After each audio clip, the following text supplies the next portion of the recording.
Assalamualaikum warahmatullahi wabarakatuh dan selamat malam. Kami daripada kelas diisi NAMSI S1805. So ini adalah projek akhir dinamika Islam, subjek dinamika Islam yang bernama Diskusi Santai oleh kelas NAMSI. So saya Muhammad Abdul Hakim sebagai ketua projek untuk projek kali ini.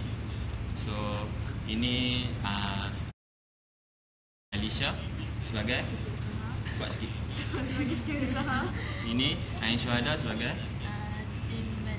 timbalan. Jadi Ain Fikriah sebagai Bendahari. sebagai bendahari. Okay, boleh dengar?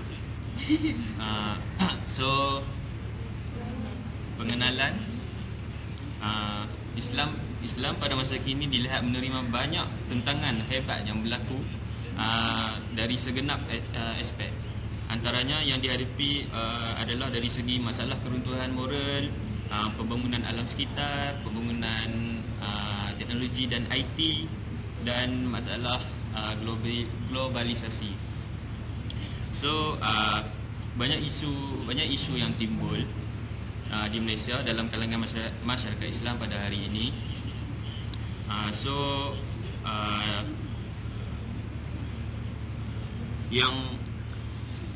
Yang menggugat keimanan kita sebagai umat Islam.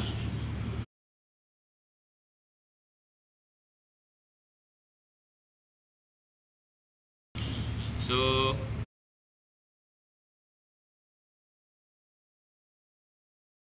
untuk tidak melengahkan masa lagi, saya akan memberi kepada Alicia.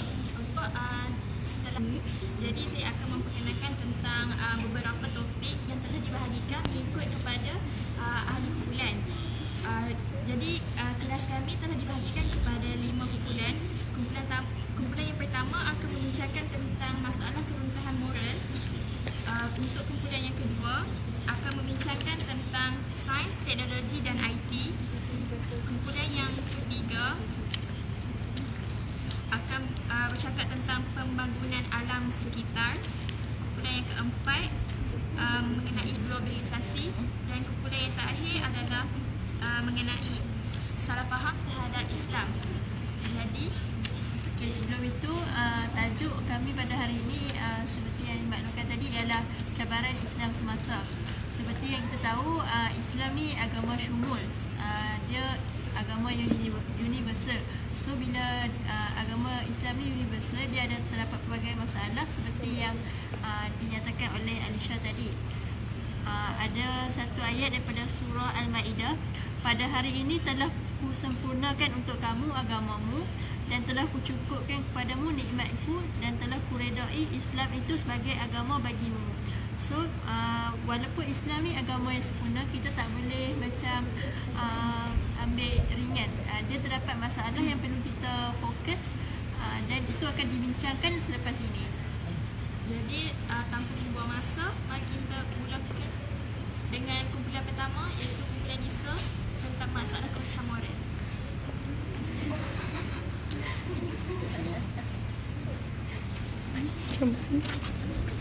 Aduh.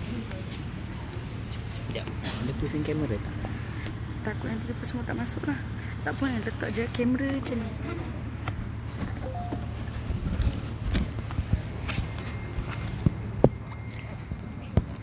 Tak boleh. Annyeong. Hai. Tak apa macam ni. Okay, hampa boleh belakang sikit. Nampak semua tak? Belakang sikit, belakang sikit. Okey. Nampak Sat? Hampa ke belakang lagi. Sekejap. Okey. Sekejap. Di sana. List. Hampa punya sana depan. Okey. Hai, Assalamualaikum semuanya.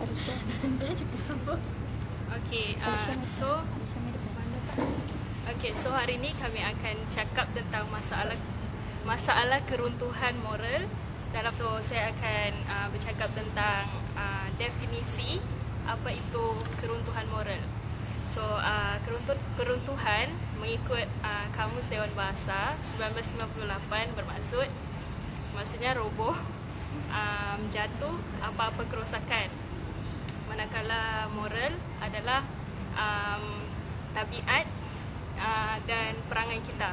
So keruntuhan akhlak pula bermaksud akhlak dalam Islam bermaksud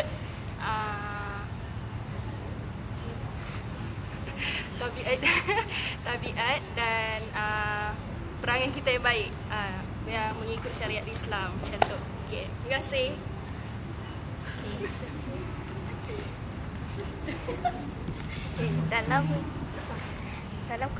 Sebagai contoh untuk keruntuhan moral antaranya adalah pelakuan seks bebas. Okey, so pelakuan seks bebas ni berlaku di antara lelaki dan perempuan ataupun perempuan dan perempuan dan sebagainya. Okey, yang seterusnya kita juga adalah seterusnya contoh masalah keruntuhan moral adalah penggunaan bahan terlarang. Contoh penggunaan bahan terlarang ni kita boleh elaborate lagi dengan seperti penggunaan dadah atau arak dan sebagainya.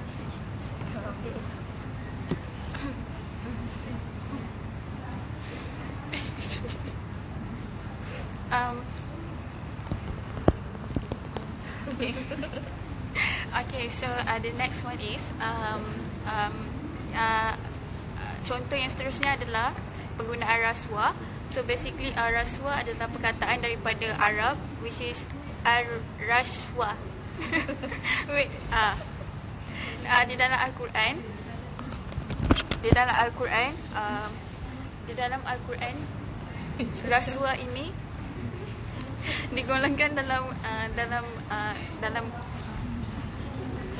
kata umum yang bermaksud satu kesalahan lah, yang di mana terdapat kata-kata lain di dalam rasuah, kata-kata lain yang sama seperti merompak, menipu dan sebagainya. So basically rasuah adalah benda yang terkutuk dan rasuah adalah benda yang terkutuk dan haram untuk dilakukan sebab dia dikira mengambil keuntungan atas kesedihan orang lain. Dan yang terakhir adalah masalah fitnah. So basically fitnah ni benda yang kita buat, tak tahulah korang.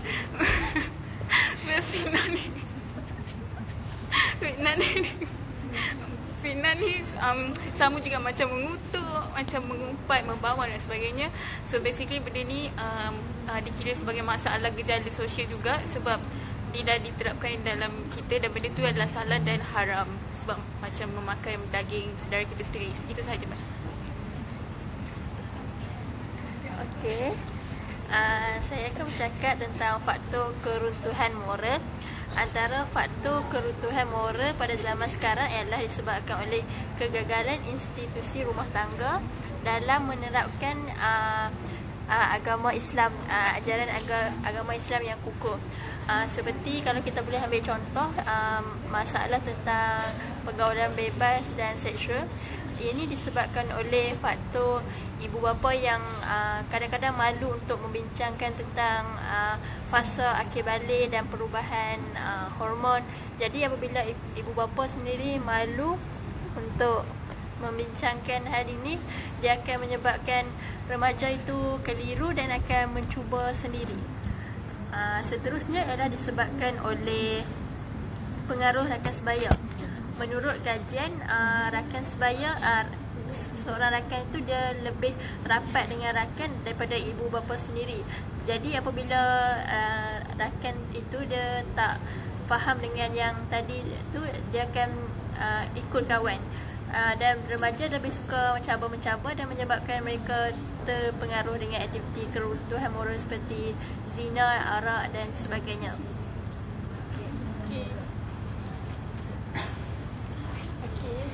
Seterusnya kita akan beralih kepada yang terakhir, poin terakhir, iaitu langkah-langkah untuk mengatasi cabaran-cabaran yang telah dinyatakan oleh rakan-rakan saya sebentar tadi.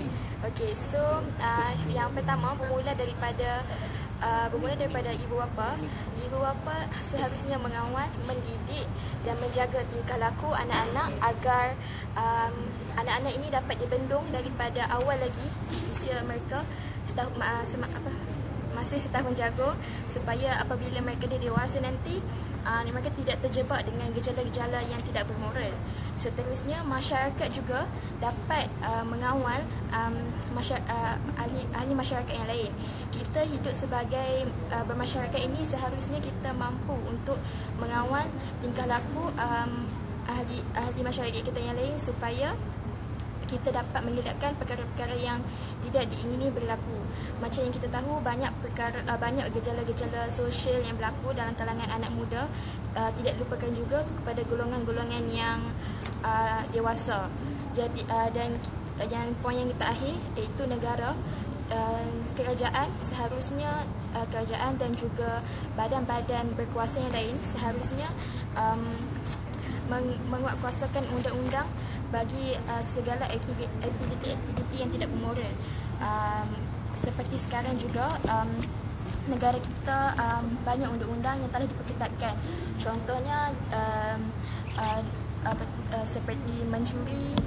Jadi kita polis berkuasa untuk menangkap pencuri itu untuk masa dalam penjara dan sebagainya. Juga undang-undang Islam juga yang mampu untuk undang-undang Islam yang mampu untuk membendung daripada gejala sosial berlaku seperti zina dengan meletakkan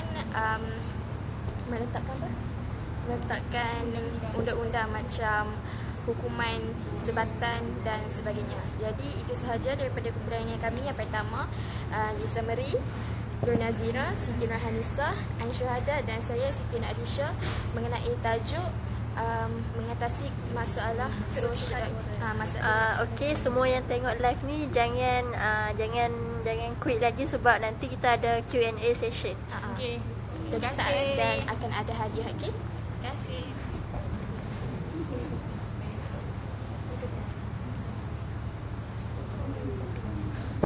Okey.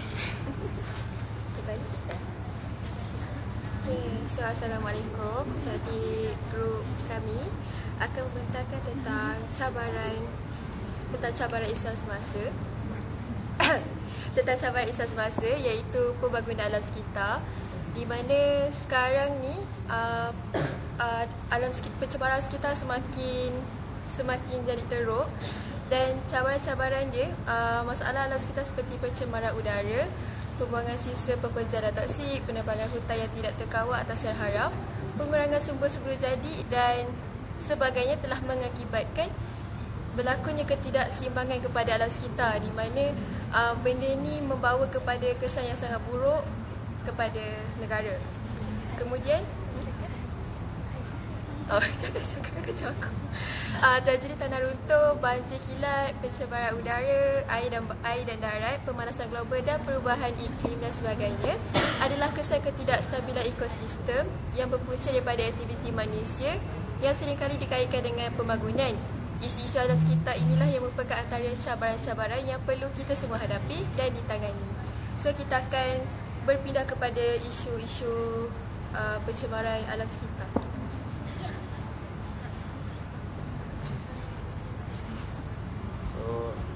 Assalamualaikum warahmatullahi wabarakatuh.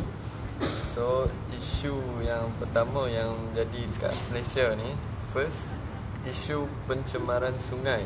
Okey, contohnya 51 sungai dalam kategori tercemar dengan 24 pada kelas ketiga, iaitu memerlukan rawatan intensif, seperti contoh sungai dia adalah Sungai Juru di Pulau Pinang dan Sungai Buloh di Selangor, dan ini diikuti dengan 26 sungai pada kelas 4, iaitu hanya untuk tujuan pengairan, seperti Sungai Seget di Johor dan Sungai Alor Lintah di Kelantan, serta satu lagi kelas 5 tercemar teruk, iaitu Sungai Tukang Batu di Johor. So, isu yang kedua yang jadi kat Malaysia ni, seterusnya isu yang teruk di Malaysia ialah penebangan hutan yang berluasa di Borneo, Sabah, iaitu DAP Sabah menggesa Suruhanjaya Pencegahan Rasuah Malaysia untuk menyiasat aktiviti pembalakan haram dan penyelewengan Yayasan Sabah berikut penemuan 14 bangkai gajah di hutan simpan Gunung Rara tahun lalu. Seterusnya, pengurusi DAP Negeri Jimmy Wong Shaping, Timbalan Pengurusi Stephen Wong Tien Fat dan naik pengurusi Chen Fung Hin semalam membuat laporan kepada SPRM di Putrajaya dan menggesa pihak berkenaan segera menjalankan siasatan. Dalam laporan tersebut, mereka menegaskan tindakan undang-undang telah difailkan oleh pengurus alam sekitar Yayasan Sabah YS Mastura Sulaiman terhadap majikannya. Seterusnya kita pergi kepada langkah mengatasinya.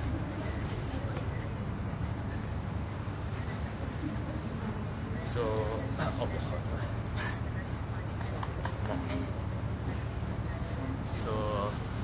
terdapat beberapa langkah yang boleh diambil untuk mengatasi masalah ini.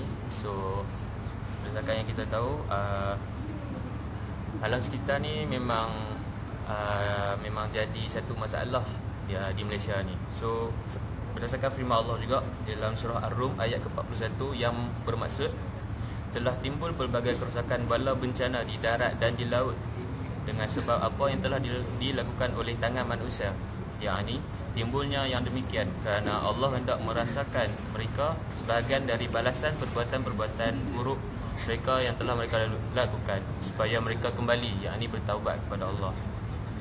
So antara langkah kerajaan Malaysia yang diambil adalah kerajaan pelbagai dasar dan perundangan termasuk peraturan-peraturan serta program telah diperkenalkan bagi memulihkan alam sekitar kita. Antara dasar-dasar ialah dasar alam sekitar negara, dasar perhutanan negara, dasar kepelbagaian biologi kebangsaan, dasar menira negara dan dasar perubahan iklim. Manakala undang-undang termasuk Akta Politik Alam Sekeliling, Akta Perhutanan Negara dan Akta Perlindungan Hidupan Liar juga dikuatkuasakan. Dasar perundangan dan garis panduan sedia ada ini memberi panduan kepada semua pihak termasuk agensi kerajaan persekutuan dan negeri, pihak berpersatempatan, sektor industri dan masyarakat bagi memastikan sumber asli negara digunakan secara lestari di samping memelihara alam sekitar kita. So saya beri kepada Ain Fikriah untuk untuk meningkatkan lagi penguatkuasaan terhadap alam sekitar ni, kerajaan dah memperkenalkan Akta Kualiti Alam Sekeliling 1974 tapi benda ni kita perlu sedar yang penguatkuasaan undang-undang dan peraturan tak cukup kalau kita tak menjalankan tanggungjawab kita sebagai khalifah di bumi ni. So setiap lapisan masyarakat, tidak kira tua, muda, berpendidikan atau tidak, perlu berganding bahu dan bersatu tenaga untuk memelihara dan melindungi alam sekitar. So kita ni hidup dalam satu alam yang sama, dalam satu bumi yang sama. Jadi kalau kita pentingkan diri, bukan setakat orang sekeliling saja, kita bersama-sama juga akan menghadapi masalah. So di sini saya nak menyeru supaya semua orang bersama-sama berganding bahu untuk menjaga alam sekitar. Okey, sekarang kita ke grup yang seterusnya. Sekian, terima kasih. Bye-bye. Tunggu. Dah, next. Korang tak tutup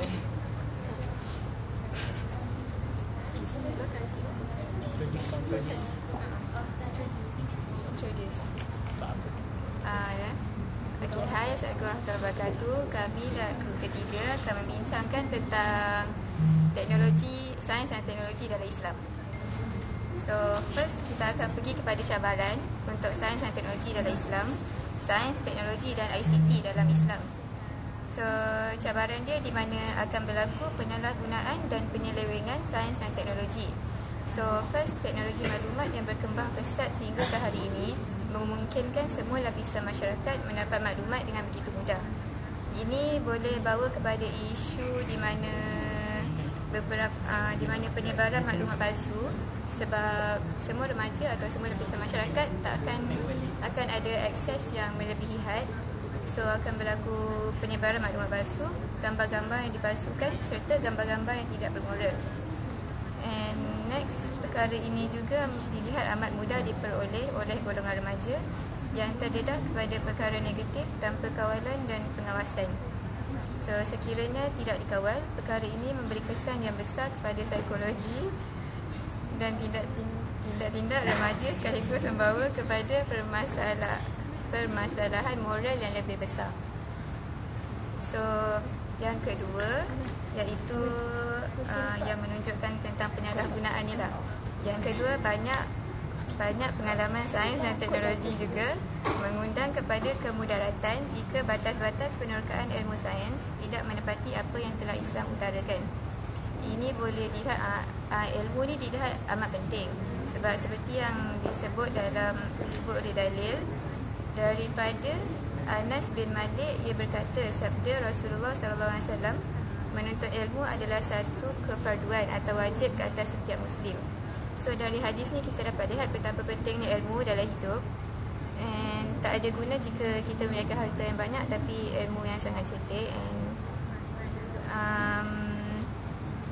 ada juga ayat dalam Quran yang mengatakan dari surah Al-Mujadilah ayat 11 yang tafsirnya, Allah meninggikan darjat orang-orang yang beriman di antara kamu dan orang-orang yang diberi ilmu pengetahuan agama dari kalangan kamu beberapa darjat.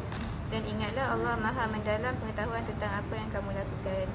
Jadi tak salah jika kita nak teroka tentang agama Islam dan teknologi ni, tapi kita jangan melebihi had.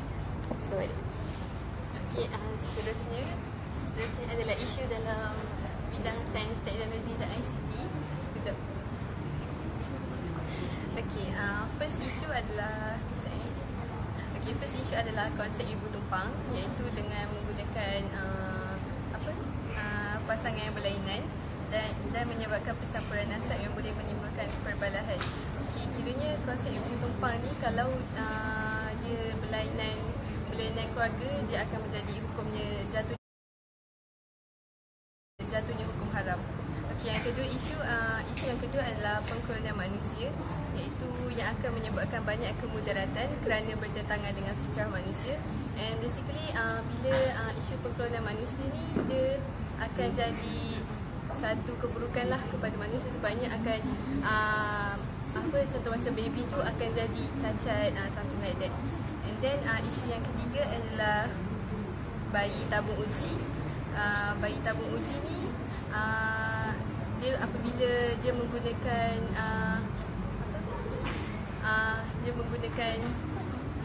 benih daripada lelaki yang bukan suaminya.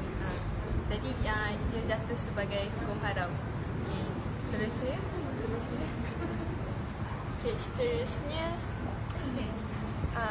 Isu yang ketiga ialah penyebaran gambar lucah dan tidak bermoral. Okay, so macam pada masa kini bukan saja macam kena tengok website yang spesifik untuk nak tengok something yang macam lucah, tapi benda tu semua dah tersebar dekat website lain seperti yang macam kita selalu surf sekarang, macam Twitter, Facebook and so on. Lepas tu benda ni juga bahaya sebab kandungan yang tak bermoral tu dia tak disekat dan boleh menjatuhkan akhlak seseorang. Dan isu yang last sekali ialah penyebaran hadis palsu. So pada masa kini ramai orang yang guna social media dan dijadikan sebagai rutin harian diorang juga. So dengan adanya penyebaran hadis palsu ni, orang tend to percaya dekat hadis-hadis yang palsu, dan apa yang bahaya lagi sebab dia boleh menjatuhkan akhlak. Lepas tu dia boleh sebarkan dekat orang lain yang tak tahu apa-apa pun. Lepas tu orang tu pun boleh percaya dekat hadis yang palsu tu. Dan apa yang teruk lagi sebab dia boleh buat orang tu murtad. Seterusnya cabaran.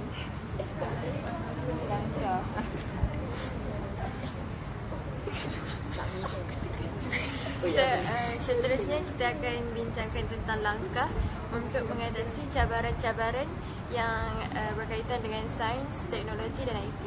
So, langkah yang pertama untuk mengatasi cabaran itu ialah mengadakan kempen untuk menyedarkan manusia tentang hukum hakam isu dalam cabaran sains, teknologi dan IT. Kalau kita tak menyebarkan kempen semua itu, semestinya manusia tak akan sedar tentang keburukan semua yang berkaitan dengan sains teknologi itu. Langkah kedua ialah pihak berkuasa mengambil tindakan yang sewajarnya terhadap manusia yang menyalahgunakan isu sains, teknologi dan IT. So kalau ada tindakan yang sewajarnya dan so macam manusia akan lebih aware terhadap benda tu dan tak akan buat benda tu lagi. Yang ketiga ialah menyediakan ceramah atau majlis ilmu tentang cabaran sains, teknologi dan IT semua tu. Dan cabaran seterusnya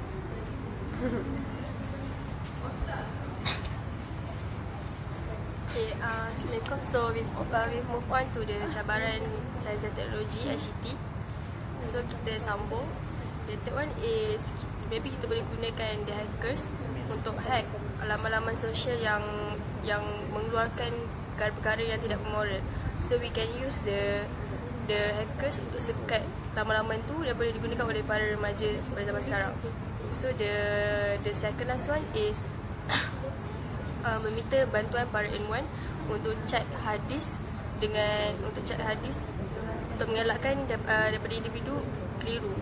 Contohnya macam kita ada di setiap wilayah kita ada mufti, so we can hantar hadis-hadis tu dekat mufti-mufti untuk cek sama ada hadis tu betul ke tak. So kita tak akan ada kekeliruan kalau kita tengok hadis. Kalau hadis tu tersebar dalam sosial internet ke, kita tak ada keliru sama ada hadis tu betul atau tak. So the last one is para ilmuwan atau para ustaz atau ustazah boleh mengadakan ceramah tentang tabur uji penghasilan bayi, so that orang-orang yang nakkan bayi, maybe diorang akan lebih faham macam mana cara betul untuk adakan bayi, untuk mengelakkan mereka daripada salah menggunakan teknologi IUP tersebut. So itu sahaja daripada kita orang, daripada tajuk sains, teknologi dan ICT. So we move on to the next topic. Topik lain.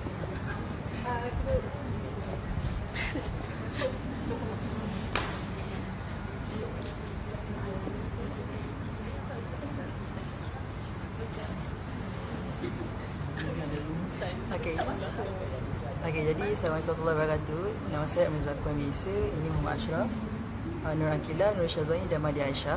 So kami akan terangkan tentang cabaran Islam dari segi globalisasi. So saya akan mulakan dengan cabaran pertama, iaitu cabaran dalam menangani golongan LGBT dan juga liberalism. So apa yang saya boleh katakan, apa yang kita boleh nampak dalam cabaran Islam dari segi dalam konteks liberalism dan LGBT, contohnya macam sekarang golongan-golongan tersebut diorang seakan-akan membenarkan benda yang salah. Itu yang pertama. Dan yang kedua, mereka menganggap benda itu perkara biasa dan menjadi lumrah. So kita boleh kaitkan dengan kisah daripada Nabi Lut yang pada zaman itu golongan LGBT ini sangat berluasa dan mereka seakan-akan menormalkan benda yang tidak normal. So dalam kata lain, mereka melanggar fitrah. So dalam yang keduanya adalah golongan liberalism. So sekarang ni terdapat banyak golongan yang mereka kebanyakan belajar agama tetapi tiada guru. So apa yang dalam pandangan saya benda itu salah, sebab kalau kita belajar sesuatu tanpa guru, so ia menunjukkan bahawa kita akan dibimbing, tapi bukan kita akan dibimbing oleh syaitan. So maksudnya kadang-kadang benda itu adalah salah tapi kita salah interpretasikan, so kita anggap benda itu sebagai benda betul. So itu adalah cabaran dari segi LGBT dan liberalism. Sekian saya, terima kasih. Teruskan dengan Muhammad Ashraf. Seterusnya cabaran kedua masyarakat Islam dalam menghadapi cabaran globalisasi adalah cabaran dunia bukan Islam menguasai sistem kewangan dan perdagangan dunia. Antara faktor yang menyebabkan berlakunya cabaran ini adalah pihak media massa yang melabelkan orang Islami sebagai pengganas, walaupun keganasan tersebut bukan dilakukan oleh orang Islam. Dengan arti kata lain, keganasan ini hanya sinonim dengan masyarakat Islam. Lepas tu, perkara ini lebih memburukkan keadaan apabila sikap ahli politik yang sering melabelkan Islam ni adalah sebuah agama yang buruk. Seperti contohnya ialah calon Republikan iaitu Donald Trump yang melarang masyarakat agama Islam untuk memasuki Amerika Syarikat kerana ia menyumbang kepada peningkatan Islamofobia di negara tersebut.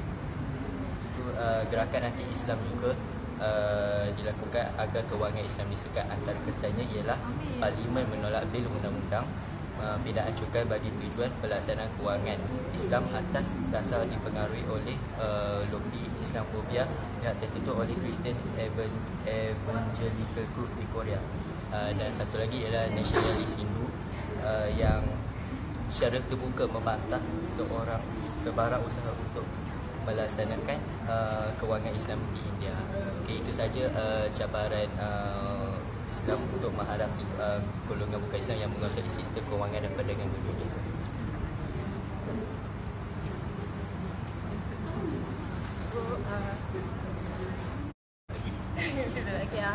So untuk peranan untuk poin yang ada sekali untuk globalisasi ialah perspektif serum masyarakat luas terhadap Islam iaitu Islamofobia. So Islamofobia ni kenapa ada Islamofobia? Sebab mostly kalau kita tengok kan dengan gerakan pelik-pelik seperti Encik Tabligh, ISIS, propaganda yang dibawa oleh mereka, and other than that, selain itu dengan perangai orang Islam sendiri yang kadang rude dan everything, menyebabkan orang luar bila nampak orang Islam sekeliling dia orang rasa tak sedap, tak suka, tak cantik, benda tu tak lawa. Memang disebabkan itu dia orang develop Islamofobia. Jadi kita tak seharusnya menjadi macam tu.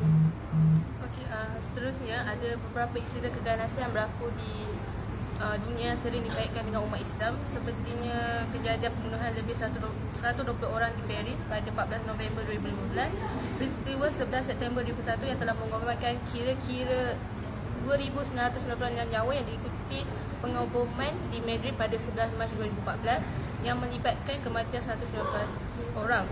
Daripada situ, orang luar diorang ada perspektif yang lain sebab diorang rasa Islam ni more tu keganasan, more tu macam teroris. Padahal sebenarnya kadang-kadang kalau kita tahu pun sebenarnya benda tu bukannya datang daripada umat Islam. Dia macam ideologi yang orang lain buat untuk nampak Islam ni buruk di mata orang lain. Okey, antara yang sebab kenapa sulit jadi, dia boleh dikatakan kerana peranan media massa jugalah sebenarnya. Sebab kalau kita tengok dekat media massa sekarang ni, most of the media massa tu diorang mesti akan bagi tahu yang Islam ni macam ni, Islam ni buruk, jangan ikut, diorang ni pengganas, diorang ni teroris, and semua benda tu lah. So sebenarnya media massa barat ni sebenarnya dia antara manipulasi, banyak mainkan peranan yang besar lah dalam manipulasi orang luar yang Islam ni sebenarnya pengganas. Padahal sebenarnya kita tak pun. Dia kerana tercipta daripada Islamofobia ni. Orang Islam ni seperti yang kita belajar, orang Islam ni kita cintakan peace, kita sentiasa nak buat benda yang baik, bukannya benda buruk. Sebab benda tu bukannya dalam kita punya tak pernah diajar pun dalam agama kita. So sebenarnya peranan media massa ni antara sebab kenapa banyak ada Islamofobia, orang fikir buruk pasal agama kita. So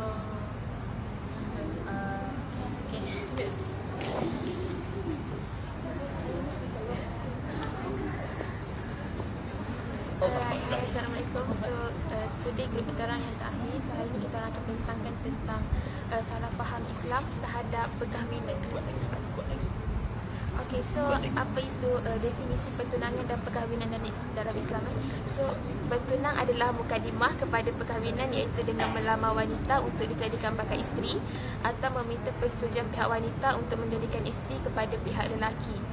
Dan bertunang juga membawa makna menzahir dan mengiklankan kehendak atau kemahuan seseorang lelaki untuk berkahwin dengan seorang perempuan, which is orang lelaki akan datang ke rumah orang perempuan untuk meminang anak dia untuk dijadikan isteri. So bertunang ini telah disyariatkan di dalam Islam sebagaimana firman Allah Subhanahu Wa Taala. Maksudnya Dan tidak ada salahnya bagi kamu tentang apa yang kamu bayangkan secara sindiran atau meminang perempuan yang kematian suami dan masih dalam iddah, atau tentang kamu menyimpan dalam hati keinginan berkahwin dengan mereka. Allah mengetahui bahawa kamu akan menyebut-nyebut atau mengingati mereka. Yang demikian itu tidaklah salah. Akan tetapi janganlah kamu membuat janji dengan mereka di dalam sulit selain dari menyebutkan kata-kata secara sindiran yang sopan. Dan janganlah kamu menetapkan dengan bersungguh-sungguh hendak melakukan akad nikah sebelum habis iddah yang ditetapkan itu. Dan ketahuilah sesungguhnya Allah mengetahui apa yang ada dalam hati kamu, maka beringat-ingatlah kamu akan kemurkaannya. Dan ketahuilah sesungguhnya Allah Maha Pengampun lagi Maha Penyabar. Surah Al-Baqarah ayat 2 surah 2 ayat 235. Yes.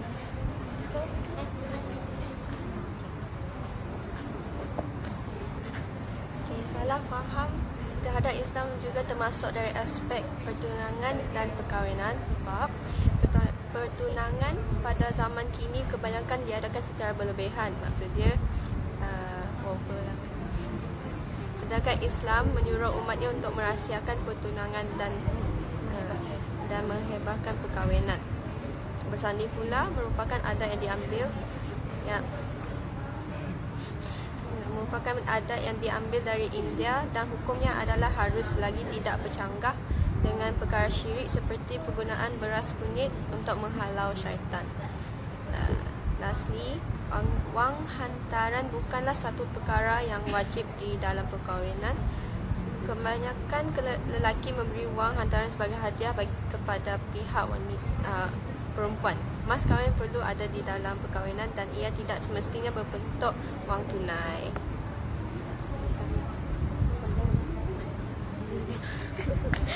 Okey, seterusnya antara isu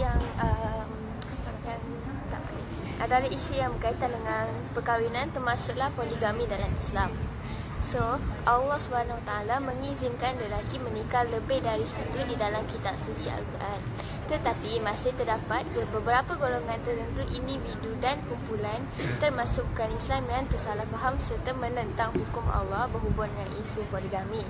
So, antara syarat-syarat untuk seorang lelaki untuk berpoligami termasuklah hendaklah suami itu berkemampuan termasuk sihat tubuh badan dan tidak berpenyakit yang boleh menyebabkan gagal memenuhi tuntutan sama ada nafkah zahir atau batin, dan berkelakuan adil dalam aspek menjaga isteri-isteri beliau dari segi nafkah, tempat tinggal, giliran untuk suami menginap di rumah isteri.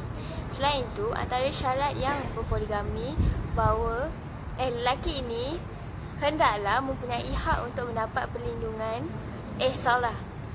Selain itu, syarat Islam untuk lelaki berpoligami juga menyatakan bahawa anak-anak mereka hendaklah mempunyai hak untuk mendapat perlindungan, pemeliharaan serta kasih sayang yang adil di antara adik-adiknya dari seorang ayah.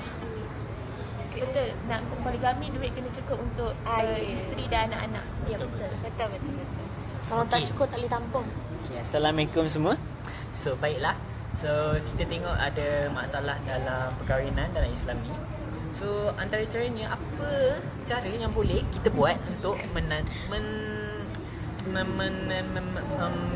mengatasi masalah tersebut. Okey, baiklah.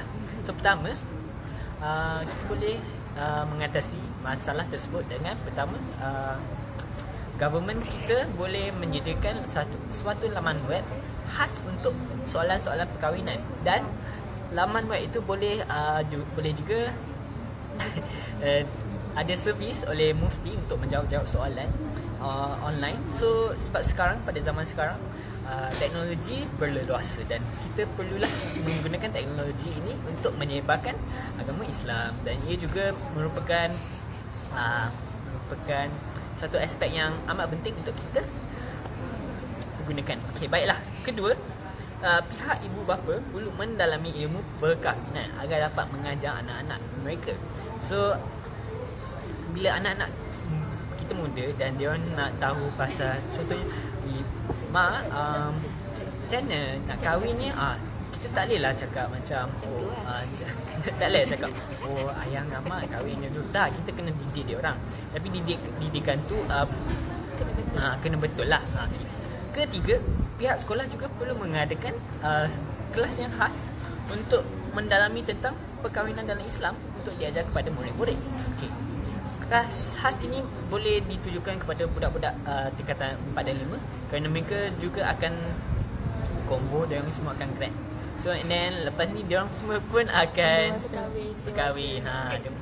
So bila diorang tak boleh fikir pasal kahwin je, diorang kena fikir syarat-syarat kahwin.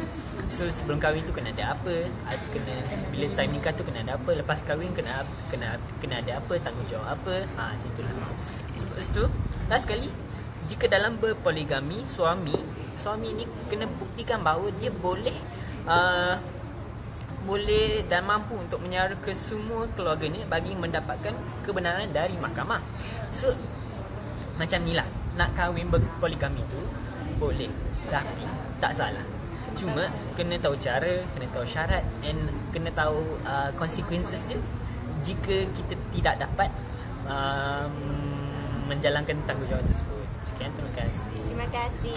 Itu daripada guru kami. Okay, dari kita akan kelas pass DAC kepada seksi. JK.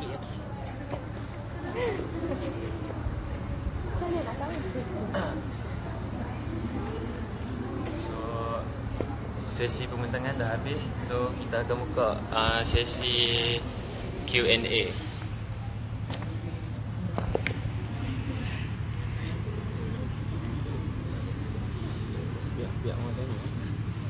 Okay.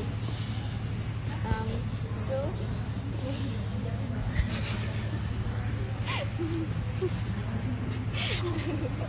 Apa yang boleh dilakukan oleh kerajaan untuk mengurangkan penerbangan haram? Globalisasi kan. Kumpulan pembangunan alam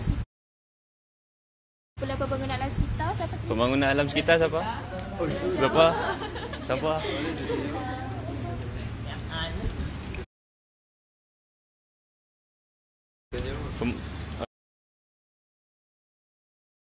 Okay, grup kita ada soalan.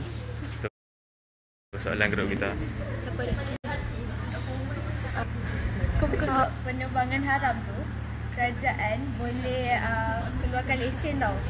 So sekarang ni memang pembalap-pembalap tu ada lesen, tapi ada tak ada lesen, dan some pembalap tu dia membalak lebih daripada kapasiti untuk lesen dia tu.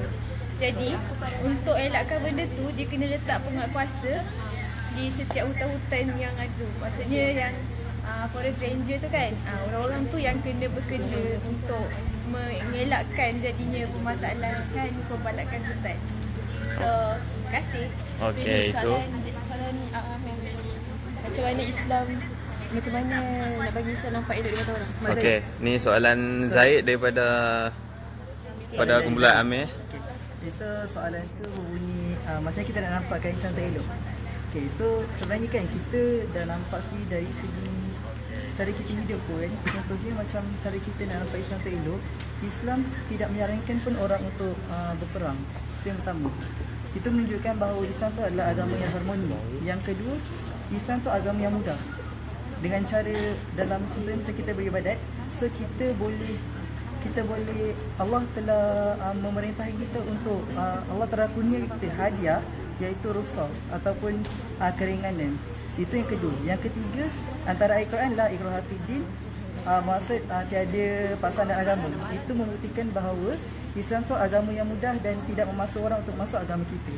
So itu adalah antara reason kenapa Islam tu itu adalah antara cara yang kita boleh nampak bahawa Islam ni adalah agama yang mudah, agama yang harmoni, agama yang cantik dan sebagainya. Terima kasih. Okey, itu dia jawapan daripada Amir kepada soalan apa nama dia tadi? Zaid. Okey, ni soalan daripada siapa ni? Maisarah.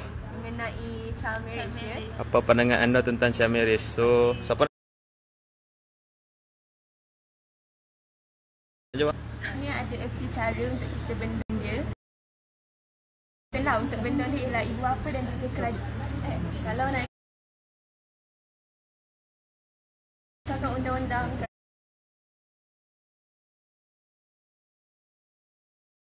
kerajaan,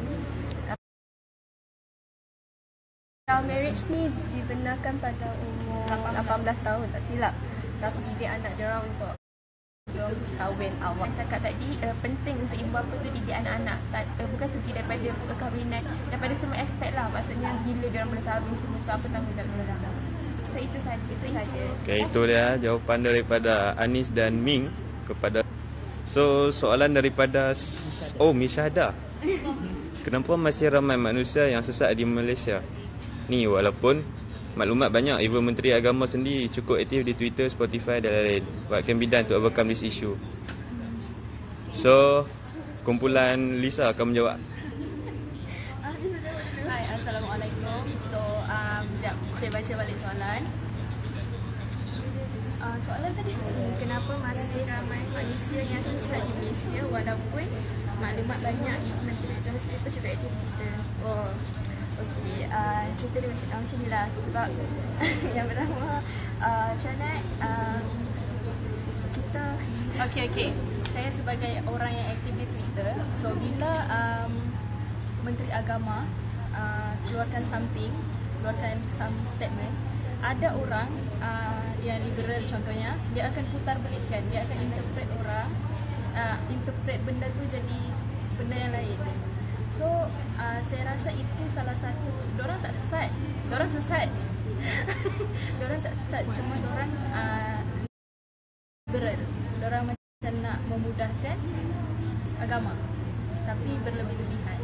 So what to do to overcome this thing is, so kami macam mana nak cakap, okay, langkah-langkah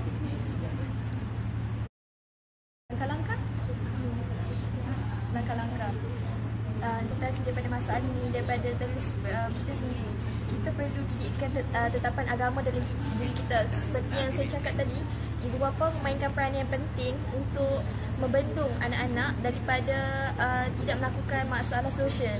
Jadi benda tu bermula pada rumah supaya kita sentiasa diterapkan dengan ilmu agama yang kuat supaya perkara ni tidak berlaku. Jadi rasanya benda tu bermula daripada diri kita sendiri, kemudian kita ubah masyarakat untuk jadi lebih baik, dan masyarakat sentiasa bantu-membantu untuk membendung masalah ini daripada tidak berlaku. Jadi itu sahaja daripada kami untuk soalan Syarah tadi. Terima kasih. Okay, so kami rasa itu adalah soalan last yang boleh kami jawab sebab bateri pun dah nak habis. So terima kasih kepada semua yang masuk live ni. Pegang. Tangan pendek lah. Lenguh kan? So terima kasih siapa yang join. Bye. Assalamualaikum. Apa?